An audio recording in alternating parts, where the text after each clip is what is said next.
Hi guys, मैं अमृत सम्मानी लेकर के आया हूँ आज का नया ट्यूटोरियल बहुत दिनों के बाद सामान्य ज्ञान करंट अफेयर्स पर आप सबके लिए। तो देर ना करते हुए वीडियो को शुरू करते हैं। ध्यान से देखिएगा पूरा वीडियो, आपके लिए बहुत ही ज़्यादा इंपॉर्टेंट क्वेश्चंस यहाँ पर दिखाए जाएंगे, बताए जाएंगे। तो शुरू करते हैं वीडियो को। आज का ट्यूटोरियल है सामान्य ज्ञान के ऊपर। तो आज का फर्स्ट क्वेश्चन है, आपका पहला प्रश्न है कि पहला ऑनलाइन निष्ठा कार्यक्रम किस राज्य में शुरू किया गया। जी हाँ, पहला ऑनलाइन निष्ठा प्रोग्राम जो है किस राज्य में शुरू किया गया है। तो आपका सही आंसर है आंध्र प्रदेश में। जी हाँ, आंध्र प्रदेश में पहला निष्ठा कार्यक्रम शुरू किया गया है आंध्र प्रदेश सरकार के द्वारा, और वहाँ की राजधानी है, आपको पता ही है, हैदराबाद। चलते हैं अपने अगले सवाल की ओर, अगले क्वेश्चन की ओर। अगला क्वेश्चन हमारा है कि हाल ही में ओसुका, जी हाँ, हाल ही में ओसुका रापोंडो किस देश की पहली महिला प्रधानमंत्री बनी।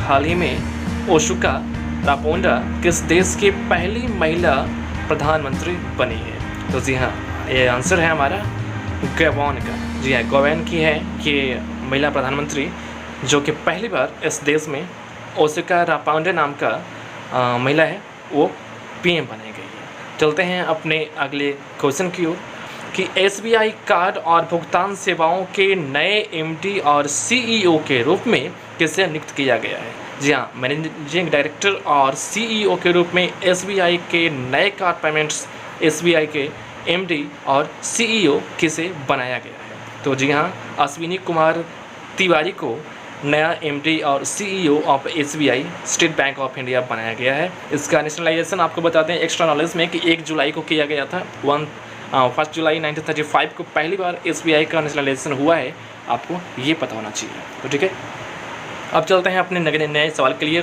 अगले क्वेश्चन पर कि हाल ही में सीबीएसई ने, जी हाँ, हाल ही में सीबीएसई ने किस कंपनी के साथ पाठ्यक्रम में कृत्रिम बुद्धिमत्ता के लिए समझौता किया है। जी हाँ, आर्टिफिशियल इंटेलिजेंस के लिए सीबीएसई ने कौन सी कंपनी के साथ अपना एग्रीमेंट किया है।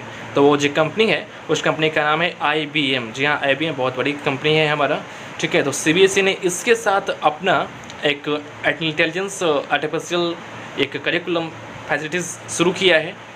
और इसके अलावा आपको बताते हैं इस पर नॉलेज में एक और कि भारत सरकार के अलावा जो हमारा उच्चतम न्यायालय है, सुप्रीम कोर्ट में एक याचिका दायर किया गया था कि सीबीएसई और आईसीएसई बोर्ड को एक करने के लिए, यानी कि पूरे देश में सिर्फ एक ही बोर्ड रहेगा, सीबीएसई बोर्ड ही रहेगा। इस पर सुप्रीम कोर्ट पर एक याचिका दायर किया गया था वहाँ, लेकिन सुप्रीम कोर्ट ने फिर से इस याचिका को खारिज कर दिया और उसने केंद्र सरकार पर इसे डाल दिया कि ये सुप्रीम कोर्ट का मामला नहीं है, ये केंद्र सरकार का मामला है और इसे केंद्र सरकार ही संशोधित कर सकती है। तो फिलहाल इसमें ऐसा कोई संशोधन नहीं किया गया है। तो ये नॉलेज आपके लिए होना चाहिए कि पूरे देश में फ़िलहाल के लिए 2 बोर्ड हैं केंद्र सरकार के ऊपर, सीबीएसई और आईसीएसई बोर्ड। चलते हैं अपने अगले सवाल की ओर कि हाल ही में पाकिस्तान ने 700 मील आज़ाद पठान जल विद्युत परियोजना के लिए किसके साथ समझौता किया है। जी हाँ, recently Pakistan has signed an agreement with home for 700 miles Azad Pattan hydro power project. जी हाँ, ये देश है चीन। चीन के साथ पाकिस्तान ने 700 मील आज़ाद पठान जल विद्युत परियोजना के, यानी कि हाइड्रो पावर प्रोजेक्ट पर साइन किया है। इधर चीन के साथ भारत के कुछ संबंध अच्छे नहीं रहे हैं, इसे लेकर के पाकिस्तान ने अपना सुपड़ा साफ किया है और चीन के साथ मिलकर के हाइड्रो पावर प्रोजेक्ट पर एग्रीमेंट किया है, एक एग्रीमेंट साइन किया है और समझौता किया है। तो ये क्वेश्चन का आंसर था, चीन के साथ पाकिस्तान ने हाइड्रो पावर पर एक एग्रीमेंट साइन किया है। चलते हैं अपने अगले सवाल की ओर कि किस राज्य सरकार ने टू वेस्ट टू एनर्जी, जी हाँ, which state government has announced to launch an initiative called waste to energy. किस राज्य सरकार ने टू वेस्ट टू एनर्जी नामक एक पहल शुरू करने की घोषणा की है। या ये एक पहल है जो कि उत्तराखंड सरकार ने शुरू किया है, ठीक है, इनिशिएट किया है वेस्ट टू एनर्जी का। तो ये हमारा आंसर होगा उत्तराखंड, ठीक है। अब चलते हैं अपने अगले सवाल की ओर कि TIFF या टिफ 2020 के ब्रांड एम्बेसडर किसे चुना गया है। TIFF के जो कि 2020 के ब्रांड एम्बेसडर के रूप में किसे चुना गया है। तो इसे प्रियंका चोपड़ा, जी हाँ, बॉलीवुड और हॉलीवुड की एक्ट्रेस प्रियंका चोपड़ा को इसका ब्रांड एम्बेसडर चुना गया है। चलते हैं अपने अगले सवाल की ओर। हमारा अगला सवाल है हाँ, तो अगला सवाल है कि सरकार सार्वजनिक स्वास्थ्य व्यय को 2025 तक कुल जीडीपी के कितने प्रतिशत तक बढ़ाने की योजना बना रही है। जी हाँ, जीडीपी यानी ग्रॉस डोमेस्टिक प्रोडक्ट होता है, सकल घरेलू उत्पाद, जो कि इस समय कोविड-19 के चलते थोड़ा सा अप्स एंड डाउन्स हो चुका है। तो सरकार ने किस 2025 तक जीडीपी को बढ़ाने के लिए कौन सा ऐसा मुहिम, तो 6 पॉइंट समथिंग के अलावा 2.5% तक बढ़ाने का यहाँ पर एक मादा रखी है कि the government is planning to increase public health expenditure to how much percentage of the total GDP by 2025 या 2025 तक 2.5% तक जीडीपी और ग्रोथ करने के लिए सरकार ने एक मुहिम चलाने की कोशिश की है। ठीक है, अब चलते हैं अपने अगले सवाल की ओर। हमारा अगला सवाल है कि भारतीय रेलवे का लक्ष्य कितने वर्षों में पूरी तरह से विद्युतीकृत होना है। भारत सरकार ने, भारतीय रेलवे ने कितने वर्षों में पूरी तरीके से पूरे रेलवे को इलेक्ट्रॉनिक तरीके से करने का, इलेक्ट्रीफाइड करने का, फुल्ली इलेक्ट्रीफाइड करने का प्रस्तावित किया है। तो 3.5 वर्ष में, या ठीक है 3.5 ईयर्स में अपने पूरे भारतीय रेलवे का लक्ष्य है कि पूरी तरीके से इलेक्ट्रिसिटी यानी इलेक्ट्रीफाइड हो जाए। ठीक है, इसके अलावा आपको एक नॉलेज और देते हैं कि एनहांसमेंट की भारत सरकार ने एक और बयान दिया है कि पूरी तरीके से रेलवे को प्राइवेटाइजेशन करने का, प्राइवेटाइजेशन के रूप में रेलवे को स्थापित किया जाए। फिलहाल इस पर बहस चल रही है, बट ऐसा कुछ फिलहाल खबर में नहीं आई है कि रेलवे को पूरी तरीके से प्राइवेटाइजेशन किया जाए। चलते हैं अपने अगला सवाल की ओर। हमारा अगला सवाल है कि निम्न में से कौन सा देश, जी हाँ, निम्न में से कौन सा देश औपचारिक रूप से 2021 में WHO से हटेगा। वर्ल्ड हेल्थ ऑर्गेनाइजेशन के सदस्यों में से कौन सा देश है जिसे हटाने की कोशिश की जा रही है। ऐसे कौन सी कंट्री है, कौन सा देश है जिसे WHO के सदस्य से हटाया जा रहा है। तो जी हाँ, इसका आंसर है चीन को हटाने की मांग चल रही है। 2021 में WHO से औपचारिक रूप से चीन को हटाया जाएगा। इसके बारे में और बता दें कि WHO का फुल फॉर्म होता है वर्ल्ड हेल्थ ऑर्गेनाइजेशन, विश्व स्वास्थ्य संगठन, और इसकी स्थापना हुई थी 7 अप्रैल 1948 को। इसका हेडक्वार्टर है जेनेवा, जो कि स्विट्ज़रलैंड में पड़ता है। ठीक है, जेनेवा इसका हेडक्वार्टर है। 7 अप्रैल 1948 को इसमें लगभग 194 देश, दुनिया भर की 194 कंट्रीज इसमें भाग लेते हैं। ठीक है, तो ये जानकारी हो गई। उसके अलावा अगला सवाल है हमारा कि केंद्र सरकार जल्द ही निम्नलिखित में से किस व्यक्ति की 100वीं जयंती मनाने के लिए एक डाक टिकट जारी करेगी। जी हाँ, केंद्र सरकार जल्द ही निम्नलिखित में से किस व्यक्ति की 100वीं जयंती मनाने के लिए एक डाक टिकट जारी करेगी। तो इसका आंसर है PV नरसिम्हा राव। ठीक है, PV नरसिम्हा राव के जयंती पर, 100वीं जयंती पर केंद्र सरकार एक उनके नाम पर डाक टिकट जारी करने वाली है। अगला सवाल बताइएगा कि DRDO द्वारा विकसित भारत क्या है। DRDO जो कि एक साइंटिफिक संस्था है हमारा भारत का, उसके द्वारा एक विकसित भारत, उसका आंसर होगा ड्रोन। जी हाँ, ड्रोन जो है वो DRDO के द्वारा ही विकसित किया गया है। और आज का अगला सवाल है कि किस देश ने, जी हाँ, किस देश ने G20 की तीसरी मीटिंग की अध्यक्षता की है। G20 शिखर सम्मेलन होता है जिसमें बहुत सारे देश भाग लेते हैं। तो कौन सा ऐसा देश है कि इस बार की G20 शिखर सम्मेलन की तीसरी मीटिंग की अध्यक्षता की गई है। तो उस देश का नाम है सऊदी अरब। जी हाँ, सऊदी अरब जो कि एक मुस्लिम कंट्री है, उसने इस बार G20 शिखर सम्मेलन की मीटिंग की है। चलते हैं अपने अगले सवाल की ओर। और अगला सवाल है कि लुडेंस रोमन, जी हाँ, लुडेंस रोमन कैथोलिक तीर्थ स्थल ऑनलाइन तीर्थ यात्रा आयोजित करने वाला पहला स्थल बन गया है। ये किस देश में? ठीक है, जो लुडेंस रोमन कैथोलिक तीर्थ स्थल है, ऑनलाइन तीर्थ यात्रा आयोजित करने वाला पहला स्थल बन गया है, यह किस देश में है? तो जी हाँ, ये हमारा फ्रांस में है। फ्रांस की राजधानी पेरिस। तो फ्रांस में इस बार ऑनलाइन तीर्थयात्री का फैसिलिटीज़ दिया गया है। इसमें कुछ और हम सवाल आपको बता रहे हैं कि कैंसर तैयारी सूचकांक, जी हाँ, कैंसर तैयारी सूचकांक 2020 में भारत किस स्थान पर है। इस बार भारत 8वें स्थान पर पहुंच चुका है। ठीक है, कुछ और पॉइंट्स आपको बताते हैं कि डिजिटल चौपाल 39वें यानी 39वें स्थापना दिवस पर नाबार्ड ने आयोजित किया है। नाबार्ड एक बैंकिंग संस्था है भारत का, उसने इस बार डिजिटल चौपाल 39वें स्थापना दिवस पर अपना आयोजन किया है। चलते हैं अपने अगले सवाल की ओर। अगला सवाल है कि विदेशी मामलों में, जी हाँ, विदेशी मामलों के नए सचिव के रूप में किसे नियुक्त किया गया है? इस बार विदेशी मामलों के नए सचिव के रूप में रीवा गांगुली को नियुक्त किया गया है। ठीक है, हमारा अगला सवाल है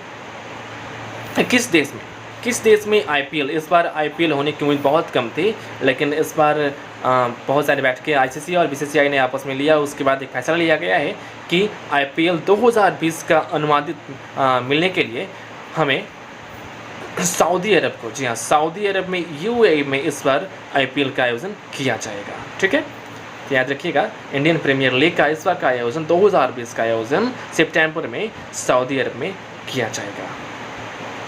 चलते हैं थोड़ा सा एक क्वेश्चन, सारे यहाँ पे कुछ पॉइंट्स हैं कि सितंबर 2020 में होने वाले एशियाई कप का आयोजन 2021 में कहाँ होगा? 2020 में एशिया कप नहीं हो पाया, तो एशिया कप 2021 में इस बार का आयोजन श्रीलंका में किया जाएगा, जिसकी राजधानी कोलंबो है, याद रखिएगा। इसके अलावा थोड़ा सा और पॉइंट्स है कि स्टायरीन ग्रांड प्रिक्स किसने जीता है? तो ये जीता है लुइस हैमिल्टन ने, जो कि बहुत बड़े खिलाड़ी हैं, उन्होंने जीता है। चलते हैं अगला पॉइंट्स, हमारा अगला क्वेश्चन है कि एनी रॉस का निधन हो गया है, वो कौन थे? एनी रॉस कौन थे जिनका हाल ही में निधन हो गया है, तो वो कौन थे? तो ठीक है, ये हमारे क्या थे? अभिनेता थे और गायक थे। जी हाँ, एनी रॉस जो कि हॉलीवुड में अच्छे सिंगर थे और अभिनेता भी थे, उनका हाल ही में निधन हो गया है। चलते हैं अपने अगले सवाल की ओर।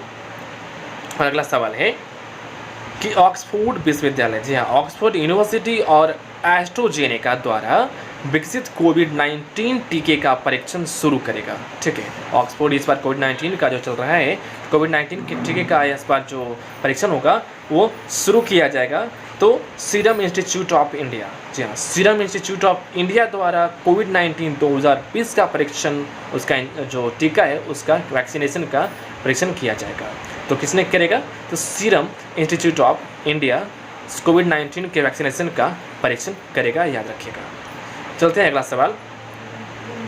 और अगला सवाल है कि कला नारायण सामी को किस देश ने राष्ट्रपति पुरस्कार से सम्मानित किया है? जी हाँ, कला नारायण सामी को किस देश ने राष्ट्रपति पुरस्कार से सम्मानित किया है? तो हमारा आंसर है सिंगापुर। जी हाँ, सिंगापुर एक देश है जिसने कला नारायण सामी को राष्ट्रपति पुरस्कार से सम्मानित किया है, अवॉर्डेड किया है, प्रेजेंस किया है। चलते हैं अपने अगले सवाल की ओर। हमारा अगला सवाल है, उससे पहले कुछ और बात कर लेते हैं कि मोहन बागान, जी हाँ, मोहन बागान रत्न 2020 पुरस्कार से किसे सम्मानित किया गया है? तो ये है हमारे गुरबख्श सिंह। जी हाँ, मोहन बागान का फुटबॉल से संबंधित है, तो ये 2020 पुरस्कार से गुरबख्श सिंह को सम्मानित किया गया है, याद रखिएगा। चलते हैं अपने अगले सवाल की ओर। अगला सवाल है कि राष्ट्रीय प्रसारण दिवस या नेशनल ब्रॉडकास्टिंग डे कब मनाया जाता है? तो हमारा सही आंसर है 23 जुलाई को हर साल नेशनल ब्रॉडकास्टिंग डे मनाया जाता है।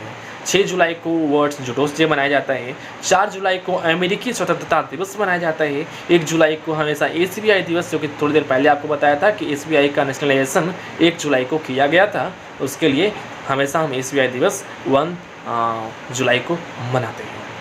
अगला हमारा कुछ पॉइंट्स है कि पेपर बैग डे एवं मलाला डे, मलाला यूसुफजई उनके ऊपर मनाया जाता है, ये 12 जुलाई को मनाया जाता है। विश्व युवा कौशल दिवस 15 जुलाई को मनाया जाता है। इमोजी डे, यहाँ इमोजी जो हम लोग यूज़ करते हैं अक्सर आजकल डिजिटली रूप से, वो 17 जुलाई को मनाया जाता है। विश्व नेल्सन मंडेला दिवस, या नेल्सन मंडेला साउथ अफ्रीका के प्रधान मिनिस्टर थे, इनके रूप में इनका तिथि मनाया जाता है। 18 जुलाई को इनका जन्मदिन मनाया जाता है। उसके अलावा अंतर्राष्ट्रीय शतरंज दिवस 20 जुलाई को मनाया जाता है। पाई एक्सप्रेस दिवस 22 जुलाई को मनाया जाता है। तो ये कुछ क्वेश्चंस थे जो कि आपको याद रखने होंगे। नेल्सन मंडेला के बारे में बता दें कि शांति के क्षेत्र में इन्हें भी भारत रत्न दिया गया है, तो इन्हें याद रखिएगा। अब चलते हैं अगला सवाल की ओर कि आरोग्यश्री स्वास्थ्य सेवा किस राज्य की योजना है? आरोग्यश्री स्वास्थ्य सेवा किस राज्य की योजना है, ये क्वेश्चन है हमारा, याद रखिए। तो इसका सही आंसर है आंध्र प्रदेश। ठीक है, चलते हैं अगला सवाल की ओर। किस राज्य में दुर्लभ पीला कछुआ पाया जाता है? ठीक है, दुर्लभ पीला कछुआ, ठीक है, हर जगह नहीं पाया जाता, तो उड़ीसा में दुर्लभ पीला कछुआ हमेशा पाया जाता है। इसकी राजधानी है भुवनेश्वर। चलते हैं अगले की ओर। अगला सवाल है हमारा कि 14 पैरों वाले विशाल कॉकरोच की खोज किस देश में की गई है। सबसे बड़ा कॉकरोच तिलचट्टी की खोज जो कि 14 पैरों वाला है किस देश में हाल ही में खोजा गया है, तो वो देश है इंडोनेशिया, जिसकी राजधानी है जकार्ता। इंडोनेशिया में 14 पैरों वाला कॉकरोच खोजा गया है। चलते हैं अगले सवाल की ओर। अगला सवाल है कि EICU का शुभारंभ किया गया है तो कहाँ किया गया है। जी हाँ, ये सवाल बताइएगा कि EICU का शुभारंभ दिल्ली में किया गया है। जी हाँ, इस बार दिल्ली में EICU का शुभारंभ किया गया है। आज का आखिरी सवाल है जो कि हम आपके लिए पूछते जा रहे हैं, आप इसका जवाब अपने कमेंट बॉक्स में ज़रूर दीजिएगा कि एनासिस ANASIS-2 एनासिस-2 किस देश का सैन्य उपग्रह है। जी हाँ, ये सवाल ध्यान से सुनिएगा, इस क्वेश्चन का जवाब जरूर आप कमेंट बॉक्स में हमें देना कि एनासिस-2 किस देश का सैन्य उपग्रह है। आपके ऑप्शन है दक्षिण कोरिया, जापान, श्रीलंका या इनमें से कोई नहीं है। जी हाँ, हम उम्मीद करेंगे इसका आंसर आप जरूर से ज़रूर अपने कमेंट बॉक्स में दीजिएगा कि एनासिस-2 किस देश का उपग्रह है। फिलहाल के लिए आज के लिए अब कनेक्ट में इतना ही, इस ट्यूटोरियल में इतना ही। अब मिलेंगे अगले वीडियो की ओर, अगले वीडियो के साथ एक बार फिर से नए जीके, नए सवाल ज्ञान और नए क्वेश्चंस के साथ। तब तक के लिए नमस्कार, bye bye, take care, good day.